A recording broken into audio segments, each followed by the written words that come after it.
अंगुलिमाल बौद्धकालीन एक दुर्दांत डाकू था, जो राजा प्रसेनजित के राज्य श्रावस्ती में निरापद के जंगलों में राहगीरों को मार देता था और उनकी उंगलियों की माला बनाकर पहनता था। इसीलिए उसका नाम अंगुलिमाल पड़ गया था। उस देश के आसपास के सभी गांवों में अंगुलिमाल का आतंक था। एक दिन उसी जंगल के पास के ही एक गांव में महात्मा बुद्ध पहुंचे। साधु के रूप में उन्हें देखकर हर किसी ने उनका अच्छी तरह स्वागत किया। कुछ देर उस गांव में रुकते ही महात्मा बुद्ध को थोड़ा अजीब सा लगा। तभी उन्होंने लोगों से पूछा, आप सभी लोग इतने डरे और सहमे सहमे से क्यों लग रहे हैं? सबने एक एक करके अंगुलिमाल डाकू द्वारा की जा रही हत्याओं और अंगुली काटने के बारे में बताया। सभी दुखी होकर बोले कि जो भी उस जंगल की तरफ जाता है, उसे पकड़कर वो डाकू मार देता है।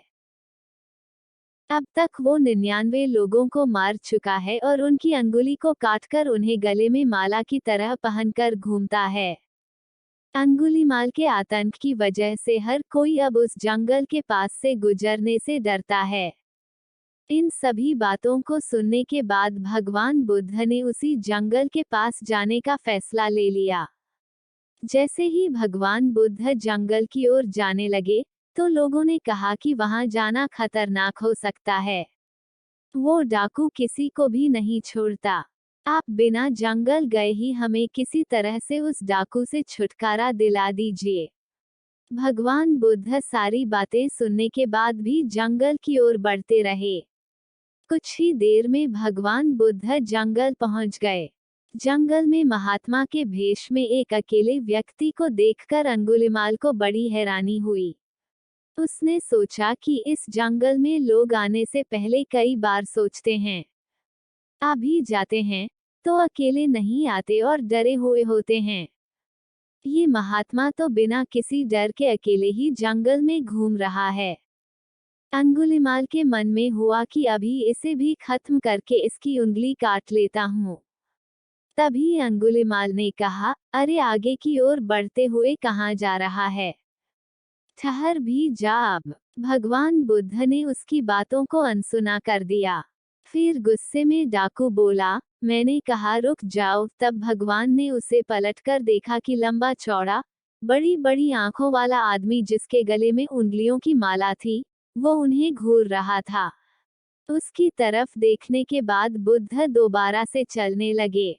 गुस्से में तमतमाते हुए अंगुलिमाल डाकू उनके पीछे अपनी तलवार लेकर दौड़ने लगा। डाकू जितना भी दौड़ता, लेकिन उन्हें पकड़ नहीं पाता। दौड़ दौड़कर वो थक गया। उसने दोबारा कहा, रुक जाओ, वरना मैं तुम्हें मार दूंगा और तुम्हारी उंगली काटकर मैं 100 लोगों को मारने की अपनी प्रतिज्ञा पूरी कर लूंगा। भगवान बुद्ध बोले कि तुम अपने आप को बहुत शक्तिशाली समझते हो ना, तो पेड़ से कुछ पत्तियां और टहनियां तोड़कर ले आओ। अंगुलिमाल ने उनका साहस देखकर सोचा कि जैसा ये कह रहा है वैसा कर ही लेता हूँ। वो थोड़ी देर में पत्तियां और टहनियां तोड़कर ले आया और कहा, लो ले आया मैं इन्हें। फिर बुद्ध जी कहने लगे, अब इन्हें दोबारा पेड़ से जोड़ दो। यह सुनकर अंगुलिमाल बोला, आप कैसे महात्मा हो?